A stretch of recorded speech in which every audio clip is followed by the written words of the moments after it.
वयं नमः राधे राधे गोविंद गोविंद राधे राधे राधे गोविंद गोविंद राधे गोविंद गोविंद राधे राधे राधे गोविंद गोविंद गोविंद राधे गोपाल राधे हे गोविंद राधे गोपाल राधे गोविंद राधे गोपाल राधे गोविंद राधे गोपाल राधे राधे राधे गोविंद गोविंद राधे राधे राधे गोविंद गोविंद राधे राधे गोविंद गोविंद राधे राधे राधे गोविंद गोविंद राधे गोविंद राधे गोपाल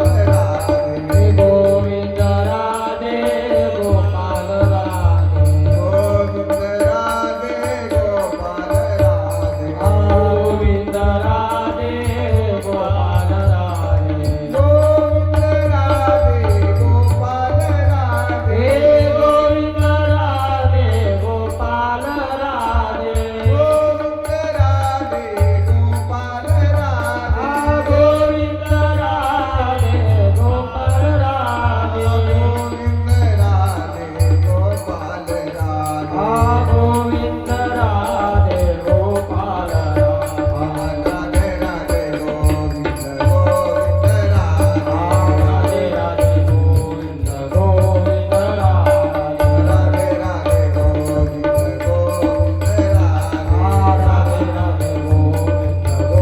गोविंद राधे राधे गोविंद गोविंद राधे राधे गोविंद गोविंद राधे राधे गोविंद गोविंद राधे राधे गोविंद राधे हे गोपाल राधे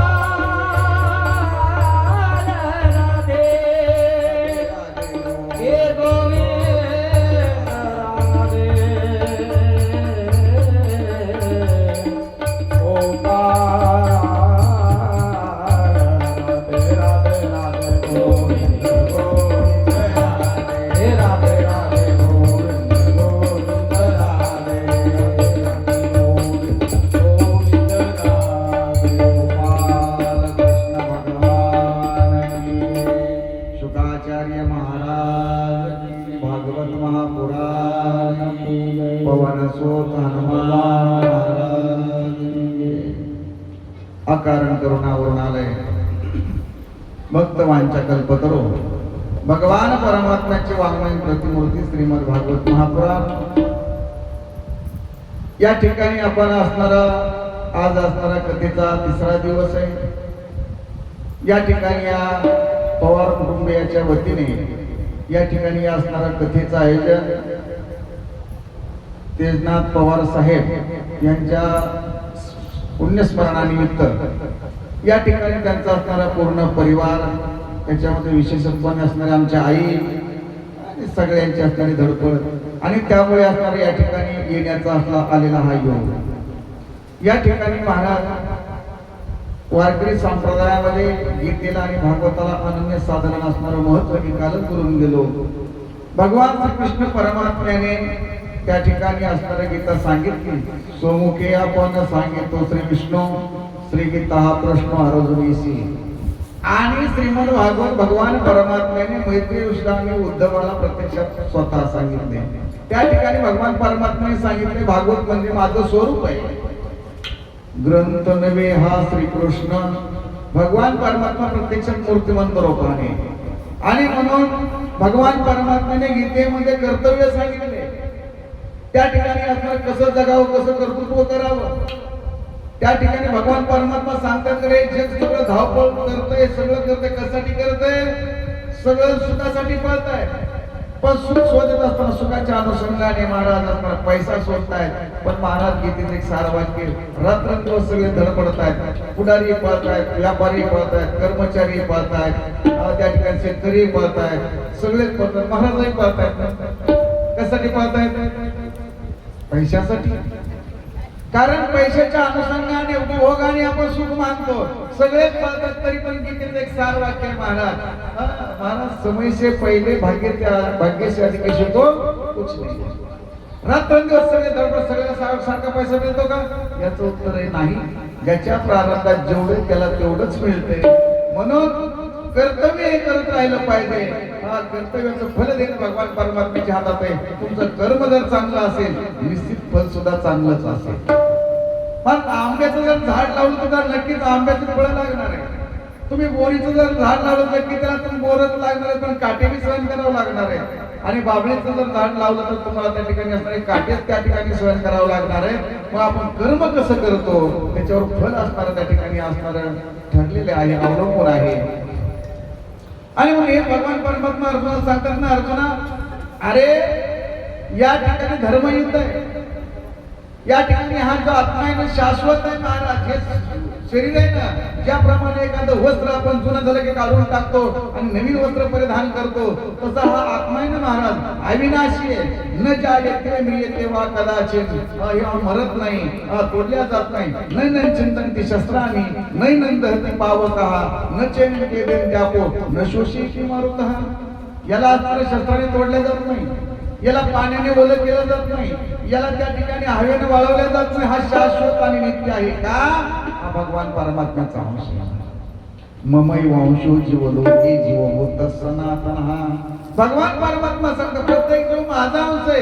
पण महाराज सांगा ना, भगवान परमात्मा सुखरूप आहे, मग आम्हाला दुःख का भोगावं लागतंय? याचं कारण असं की आपण स्वस्वरूपाला विसरून गेलो आणि महाराज भगवान परमात्म्याची प्राप्ती करायची. भगवान परमात्मा सुखाचा सागर आहे महाराज. आणि म्हणून आपण असणार धडपडतोय, असणार सुख शोधतोय. मला संसारामध्ये तर सुख नाहीये, सगळे असणार दुःखाचा डोंगर आहे महाराज. दुःख बांधवणी आहे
सुखाचा विचार नाही कुठे. मग महाराज सुखत नाहीत, आपण पळतोय कशासाठी? सुखाचा भास आहे महाराज, सुखाचा भास. आणि या सुखाच्या भासावरूनच आपल्याला असं वाटतं हे म्हणजे आपलं सुख आहे, पण आतमध्ये गेल्यानंतर कळतं की हे सगळं दुःख आहे महाराज, नाही काय हे मायामध्ये आपण गुरफटून जातोय. कारण एक उदाहरण असणारे आमचे गुरुवारी सांगत असतात, पूर्वीचा काळ होता आणि पूर्वीच्या काळामध्ये महाराज असणारे वाहनं नव्हती, फारसे डांबरी रोड नव्हते, पौळ रस्ते असायचे आणि महाराज फार जंगल असायचे. एक असणारा व्यक्ती महाराज मधल्या मार्गे म्हणजे पौळ रस्त्याने जंगलाच्या मार्गाने निघाला, त्याला गावाला जायचं होतं. जात असताना जंगलामध्ये अर्ध्या जंगलात गेल्यानंतर मनामध्ये शंका कुशंका येऊ लागल्या. अरे एवढा असणारा स्थिर असणारं जंगल आहे, याच्यामध्ये हिंस्र पशु, एखादा जर पशु आला आपल्याला जर बघितलं तर, आणि महाराज मनात जे येतं ते बरोबर पुढे घडल्याशिवाय राहत नाही. अचानक महाराज लांबून वाघाने याला बघितल्यानंतर याने वाघाला बघितलं. आता बघितल्यानंतर महाराजला त्या ठिकाणी जीवाच्या आकांताने तो पळू लागला. मागं बघतो पुढं पळतो, मागं बघतो पुढं पळतो. जंगलामध्ये झाडं असल्यामुळे पाच सासणारा पाला होता, रस्ता दिसत नव्हता. पळत पळत पळत मारत गेला. असणारी एक जुनी विहीर होती, त्या विहिरीत असणार जाऊन पडणार. इतक्यामध्ये मारत त्या विहिरीच्या काठावर असणारा विशाल वटवृक्ष होता. वडाचा झाड त्याच्या पारंब्या आतमध्ये गेल्या होत्या. पारंब्या हातात आल्या आणि महाराज असणाऱ्या विहिरीमध्ये लोंबकळू लागला. वाघ आला, विहिरीच्या काठावर बसला. काही क्षण का व्हायला पण वाघाच्या तावडीतून थोडासा आराम झाला मला. त्याने विचार केला वाघ काय असणारा जात नाही, आपण खाली उतरूया. खाली बघितलं, जुनी विहीर होती, मला कोरडी विहीर होती आणि खाली एकदम काळा असणारा भुजंग सर्प त्या ठिकाणी होता, नाग होता. ते म्हणला बापरे, काठावर वाघ आहे, खाली नाग आहे. वर बघितलं, त्या पारंब्याला वर असणारा आग्यामोळ होता, आग्यामोळ. आणि हा त्या ठिकाणी हल्ल्यानंतर आग्यामोळाचा असणार त्या मधाचा कांदा असतो ना, तो फुटला आणि एक एक थेंब पडला. तो म्हणला वर काय पडलं बघितलं, मधाचा असणारा थेंब पडू लागला आणि हा केलं बरोबर एक थेंब तिथे असणारा कोणाच पडायचा. आता मध कसं आहे, गोड आहे. ते म्हणला काय मध गोड लागतो, गोड आहे मध. महाराज पाठीमाग वाघ आहे, खाली नाग आहे, आग्यामुळे चावतंय आणि मधाचा थेंब जसा गोड लागतो तशी संसारातली अवस्था आहे. कुठंतरी एखादा असेल तर थोडंसं सुनावल्यासारखं वाटलं, पण सगळं भयंकर असतं, त्या ठिकाणी दुःख भोगावं लागतंय. म्हणून महाराज सांगतात, भगवान परमात्मा सांगतो गीतेमध्ये, कर्तव्य करा, फलाची इच्छा करू नका. फल भगवान परमात्मा देणार आहे, फक्त कर्म चांगले करा. म्हणून गीता त्या ठिकाणी ऐकायची. आणि भागवत काय ऐकायचंय, याचं कारण आहे आपलं मरण सुखरूप झालं पाहिजे. महाराज विचारला प्रश्न, का हो कर्तव्य कळालं आम्हाला, पण मरणाची काय गरज आहे, प्रत्येक जण मरतोच ना.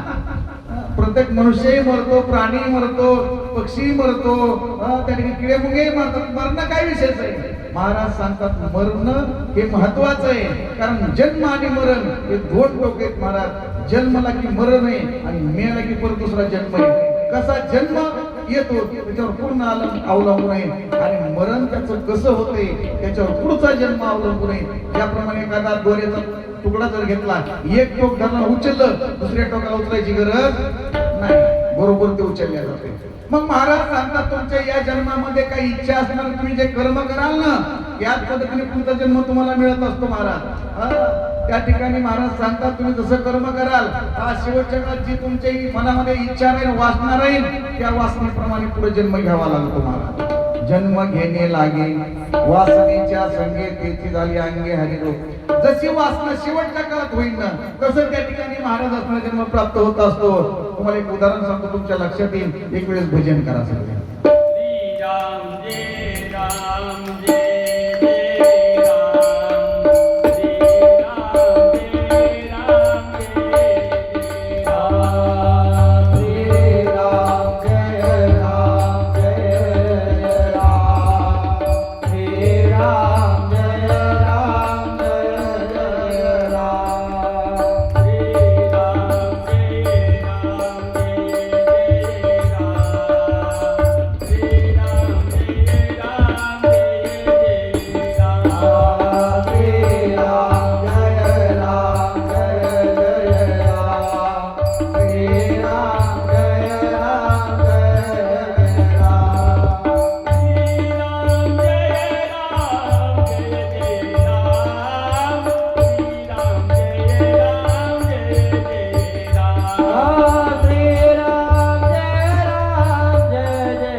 जन्म कसा मिळतो, शेवटची जी इच्छा त्याची राहिली ना त्या इच्छेप्रमाणे त्याला जन्म मिळत असतो. पूर्वी काशी क्षेत्रामध्ये एक आत्मनिष्ठ असणारा मुक्त अवस्थेमध्ये राहणारा एक महात्मा होता. आणि महात्मा असल्यानंतर महाराज रोज लोक काशी विश्वेश्वराचं दर्शन घेतल्यानंतर त्या महात्म्याचं दर्शन घ्यायचे. मागच्या काळामध्ये आनंदनाथ स्वामी आनंदीला होऊन गेले. सगळे आनंदीकर महाराज ज्ञानोबाचं दर्शन झालं की गोपाळपुऱ्यामध्ये आनंदनाथ स्वामीचं दर्शन घ्यायचे. आणि म्हणून दर्शन घेत असताना त्या आश्रमामध्ये काही शिष्य शिकत होते. जीवनमुक्त महात्मा महाराज. जीवनमुक्त म्हणजे चौथी याच्या ठाई काहीच करणे नाही. त्याला या म्हणजे मृत्यूलोकातले कुठलेच बंधन त्याला लागू होत नाही. आणि महाराज त्याच काशी क्षेत्रामध्ये एक महिला यायची, दर्शन घ्यायची, सांगायची महाराज सावध बर का. सावध बनतात त्या महाराजाला थोडं आश्चर्य वाटतं. जीवनामध्ये खरा सावध तर मी आहे. मला सावध करते. तो स्त्री अथवा असो पुरुष असो, कुणाचा अधिकार काय असतो हे सांगता येत नाही महाराज. आणि महाराज प्रत्येक रोज आले की मला दर्शन घेतले सांगायचे महाराज सावध बर का. त्या महात्म्याला असं वाटतं जीवनामध्ये मी कुठल्याच आसक्तीमध्ये नाही, संसाराची आसक्ती नाही, विषयाची आसक्ती नाही, सगळ्यात मुक्त जीवनमुक्त मी कसल्या मला कसं सावध करते. पण महाराज कुणाचा काय अधिकार आहे म्हणून. आणि महाराज कुणी असलं हा मृत्यूलोक आहे. भगवान परमात्मा जरी मृत्यूलोकामध्ये आला ना महाराज त्यालाही हा देह इथे ठेवावा लागतो महाराज. म्हणून तर म्हटलं येथे नाही उरू आले अवतार येरते पामार जीवन किती. आपण सामान्य जीव, देव जरी आला तरी देवाला सुद्धा हे शरीर इथे ठेवावं लागतं महाराज. आणि महाराज उन्हाळ्याची सुट्टी लागली, शिष्य काही गावाकडे गेले. महाराजांची प्रकृती आता वय झाल्यामुळे थोडी खराब झाली. काही असताना औषधोपचार केले पण काही फरक काही पडला गेला. सर्वांना पत्र लिहिण्यात आले की महाराजांची तब्येत फार बिघडली. शेवटच्या काळात सर्वांनी त्या ठिकाणी महाराज गुरुजींच्या सोबत असावं. सगळे आले पण एक असणारा शिष्य गरीब होता. तो म्हणला का माझ्या जीवनामध्ये मी गुरुला काहीच गुरुदक्षिणा दिली नाही. आणि लक्षात ठेवा कुठली ज्ञान घेत असताना विद्या घेत असताना गुरुदक्षिणा दिल्याशिवाय ते ज्ञान सफल होत नाही. म्हणला काय द्यावं. आपल्याजवळ तर काही जात असताना एक गाव लागलं, त्या गावात बाजारपेठ होती. जात असताना त्या बाजारपेठेतून महाराज एक असणारा त्या चांभाराची गल्ली लागली. त्या चांभाराच्या गल्लीमध्ये वेगवेगळे त्या ठिकाणी असणारा बूट चप्पल वेगवेगळे होते. त्याच्यामध्ये एक मखमली जोडा बघितला आणि लक्षात आलं चला आपण गुरु महाराजांना काहीच नाही दिलं, ह्या जोडा महाराज गुरु महाराजांना देऊया. घेतला महाराज. महाराज खाटावर पडले होते. गेला दाखवला बाबा आज पुस्तक तुम्हाला काहीच देऊ शकलो नाही गुरुदक्षिणा म्हणून, पण हा जोडा आणला. गुरुजी म्हणले कडे असा जोडा मी जीवनात कधीच बघितला नाही. पण आता काय घालायची माझी काही अवस्था नाही. पण कर्मधर्म संयोगाने जर प्रकृती चांगली झाली तर घालत ठेव. त्या म्हणजे कोणाड्यामध्ये कोपऱ्यामध्ये ठेव. शिष्य निघून गेला. त्या गुरु महाराजांनी त्या जोड्याकडे बघायचं सांगितलं. विचार मनामध्ये येतं किती सुंदर जोडा आहे हो, किती सुंदर जोडा आहे. असं करता करता करता तब्येत असणारे खालवली जोड्याकडे बघता बघता त्या ठिकाणी महाराज या लोकांची यात्रा संपवली.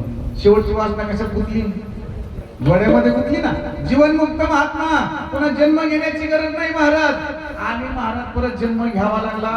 आज आणि त्याच काशी क्षेत्रामध्ये त्या ठिकाणी महाराज चांभाराच्या घरी त्या ठिकाणी असताना मुलं जन्माला आलं.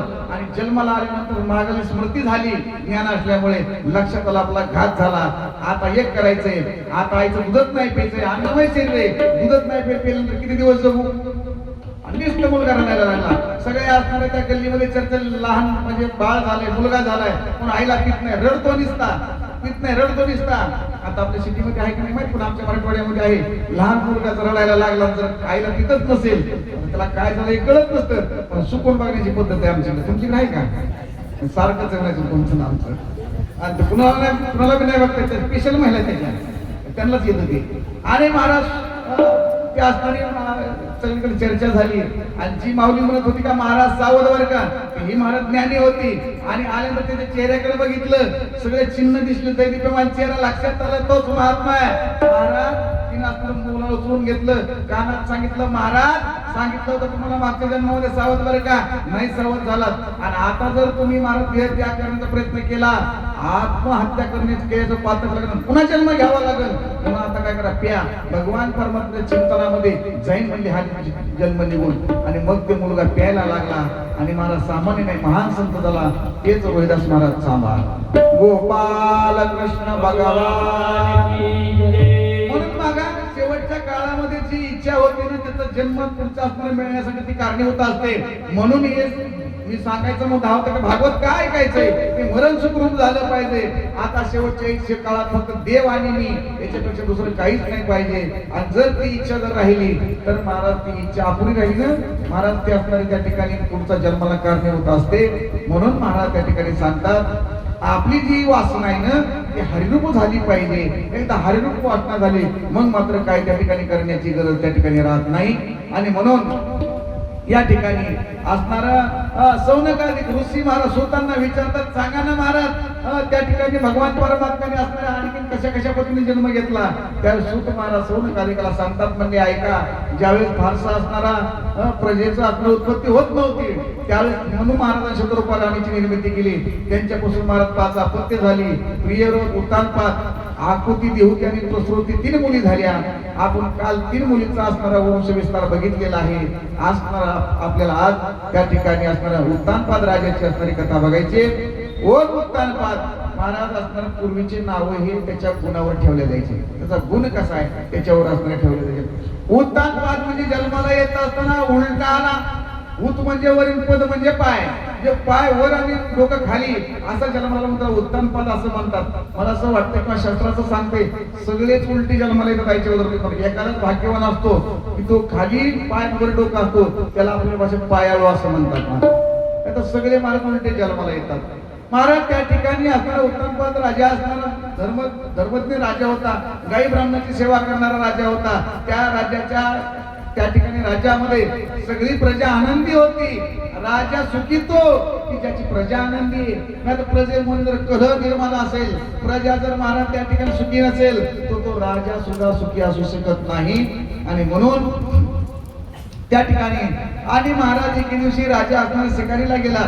शिकारून येत असताना सहज त्याची नजर एका सुंदर कन्येवर पडली. त्याच्या मनामध्ये असणारा भाव निर्माण झाला, ही जर आपल्याला पत्नी रूपाने मिळाली तर. आता तो राजा आहे महाराज. राजाने प्रधानाला सांगितलं आणि त्या मुलीच्या वडिलाला सांगितलं, राजाची इच्छा आहे म्हणजे तुमच्या मुलीसोबत लग्न करायची. आता राजा म्हटलं तर कोण नाही म्हणणार आहे, काही हरकत नाही म्हणले. आणि महाराज पहिले राजाला सुनीती नावाची पत्नी होती आणि तिला असणारा एक 4 वर्षाचा मुलगा होता. दुसरी सुरुची नावाची पत्नी केली. बघा नावामध्ये सुद्धा काय अर्थ भरलेला आहे. सुनीती आणि सुरुची. रुची म्हणजे चव, विषयाचं त्या ठिकाणी असणार आपण जे आनंद घेतो त्याला रुची असं म्हणतात. आणि नीती म्हणजे नीतिमत्ता. चांगली नीती जर असेल तर जीवन त्या ठिकाणी धन्यतेला प्राप्त होतंय. आणि आपण जर विषयाच्या पाठीमागे जर लागलो तर एक दिवस अधःपतन झाल्याशिवाय राहत नाही. आणि महाराज आता सुनीती जरा लाडकी असल्यामुळे सगळं राजा तिथंच ऐकू लागला. सुनीतीला वाईट नाही वाटलं. सुनीतीच्या मनामध्ये विचार झाला, भगवान परमात्म्याने आपल्यावर कृपा केली, आपल्यावर लक्ष राजाचं बाजूला केलं, आता आपल्याला चिंतन करण्यासाठी काळ मोकळा झाला. आणि ती महाराज असणाऱ्या चिंतनामध्ये सत्संगामध्ये जाऊ लागली, आनंदाने राहू लागली. पण महाराज सुनीतीला तेही सण झालं नाही. म्हणजे तिला महालातच नाही ठेवायचं. राजाने तिच्यासाठी गावाबाहेर वेगळा महाल बांधला. आणि तरी वाईट नाही वाटलं, चला आता एकांत मिळाला. आणि खऱ्या अर्थाने मनुष्य एकांतामध्ये जर बसला ना तर आपलं सगळं आपण किती चांगले आहेत, आपण किती वाईट आहेत एकांतामध्ये बसल्यानंतर कळतंय. मला कदाचित लोकांना आपण चांगलं दाखवू शकतो, पण आपल्यामध्ये काय दुर्गुण आहेत किंवा काय चांगले गुण आहेत एकांतामध्ये आपलं मन आपल्याला साक्षी देत असतंय. आणि महाराज सुनीती रोज त्या ठिकाणी आपल्या सत्संगाला जाऊ लागली. सत्संगामध्ये सांगत होते महाराज त्या ठिकाणी शरीर नाशवान आहे, एक दिवस नाश पावणार आहे. तुम्ही महालात राहिलात तरी मरणार आहे आणि झोपडीत राहिलात तरी सुद्धा मरणारच आहे. राहतो कुठे हे महत्वाचं नाही, पण जीवनामध्ये कर्म काय करतो हे फार महत्वाचं आहे. असा बराचसा काळ निघून गेला. आणि निघून गेल्यानंतर महाराज लहानसा असणारा ध्रुव असणारा 5 ते 6 वर्षाचा त्या ठिकाणी मुलासोबत खेळत होता. सहज मुलं एकमेकाला बोलत होती, एकमेकाच्या वडिलाच्या नावाचा उल्लेख करत होती. विचारलं, ध्रुवा तुझ्या वडिलांचं काय नाव आहे? म्हणलं मला कधी सांगितलंच नाही. आणि सगळे त्याला असणारा वडील नाही म्हणून सगळे बोलू लागले, त्याला चिडवू लागले. ते मुलगा रडत रडत घरी आला. आईला विचारलं, आई माझ्या बाबाचं काय नाव आहे? त्यावेळेस आईनं सांगितलं, बाळा त्या देशाचा राजा आहे ना तो तुझा बाबा आहे. त्याच्याही मनामध्ये उत्कंठा निर्माण झाली, चला वडिलांना भेटूया. एके दिवशी असणारे चेंडू खेळत खेळत खेळत महाद्वारापर्यंत आला. बालदार चौकदारांनी बघितलं, त्यांना माहित होतं की हा राजकुमार कोणी आलवलं नाही. बॉल खेळत खेळत खेळत राजवाड्यामध्ये गेला. त्यावेळेस राजा असणारा धर्मसभेमध्ये बसलेला होता. राजा सिंहासनावर होता. एकूण मंत्री, महामंत्री, सेनापती सगळे होते, एकूण सरदार होते आणि राजा मध्यभागी होता. चाललं होतं चर्चा असणार आपल्या असणार राज्यामध्ये कसं काय चाललेली आहे असणारी व्यवस्था. इतक्यामध्ये तो मुलगा समोर चेंडू खेळत आला. बऱ्याच दिवसानंतर असणारा त्या उत्तानपाद राजाने ध्रुवाला बघितलं आणि पुत्र स्नेह जागा झाला. बाळा ये ये म्हणल्यानंतर मुलगा गेला आणि घेतलं मांडीवर बसवल्यानंतर कुरवाळू लागला. इतक्यामध्ये सुरुचने लांबूनच बघितलं आणि तिला असणार सौतीमत्सर जागा झाला.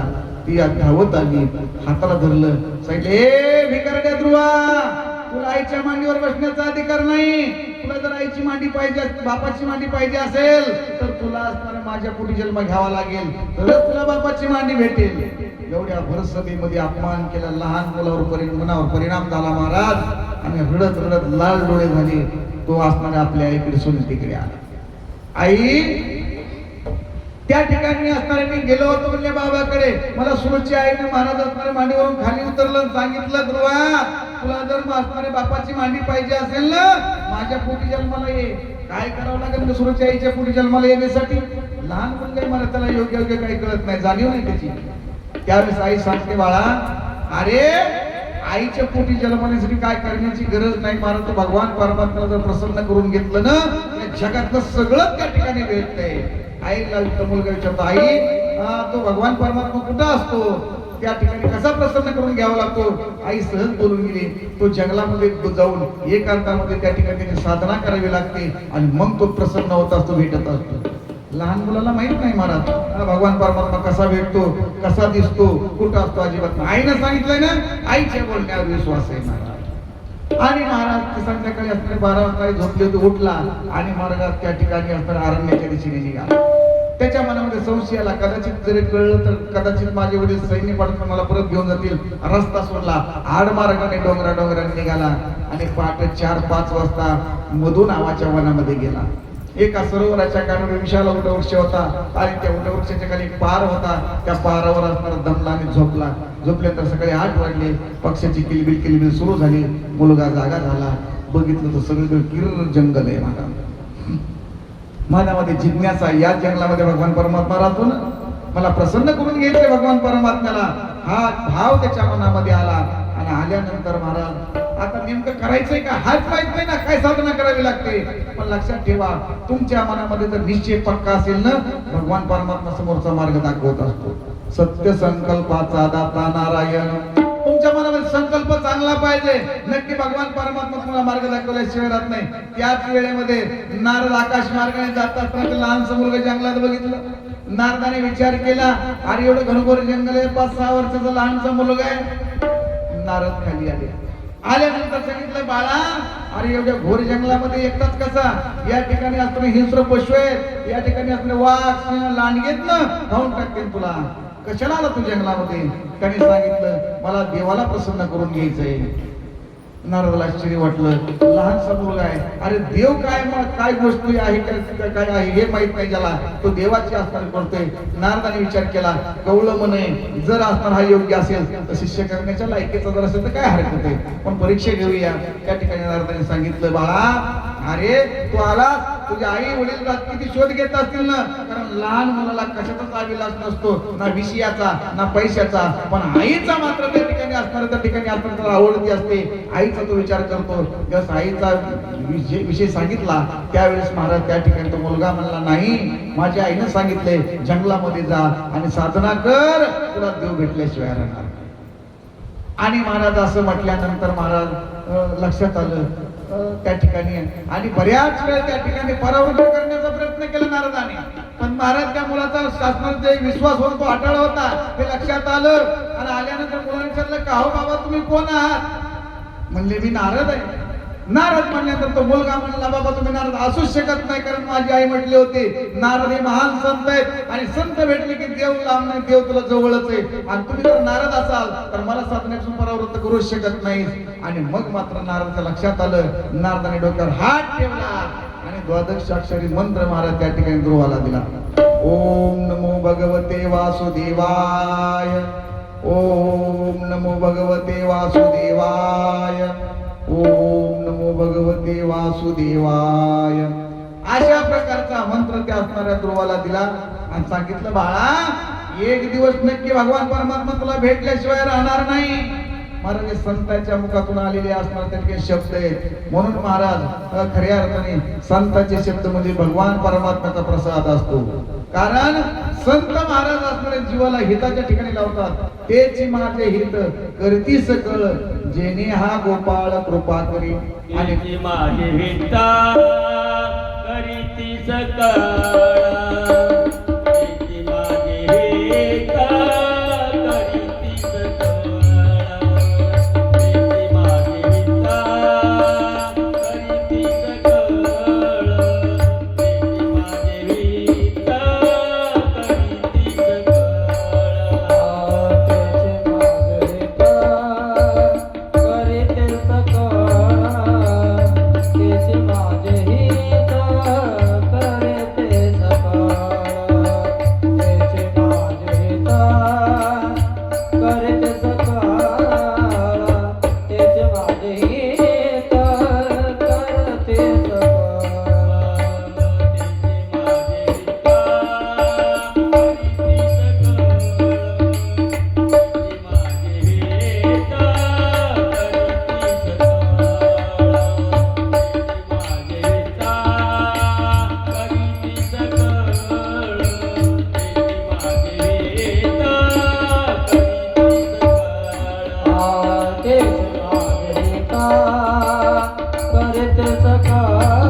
तेची माझे हिता करीती सकळ. जेणे हा गोपाळ कृपा करी. भगवान परमात्मा कृपा करतो पण कधी संतांनी जवळ केल्यानंतर. संतांनी सरिता केलो तैसे परी. संतांनी अंगीकार केला की महाराज त्या ठिकाणी भगवान परमात्मा कृपा करत असतो. त्या ठिकाणी असताना नारदाने सांगितलं, महाराज असताना नारदाच्या शब्दावर विश्वास ठेवला आणि महाराज त्याने डोळे झाकले आणि महाराज त्या ठिकाणी जप करू लागला. ओम नमो भगवते वासुदेवाय, ओम नमो भगवते वासुदेवाय, ओम नमो भगवते वासुदेवाय, ओम नमो भगवते वासुदेवाय. 2 महिने महाराज त्या ठिकाणी असताना ते अनुष्ठान केलं. केल्यानंतर महाराज 2 दिवस अनुष्ठान करायचे. एखादं पडलेलं फळ खायचे, पाणी प्यायचे, पुन्हा 2 दिवस अनुष्ठान करायचे.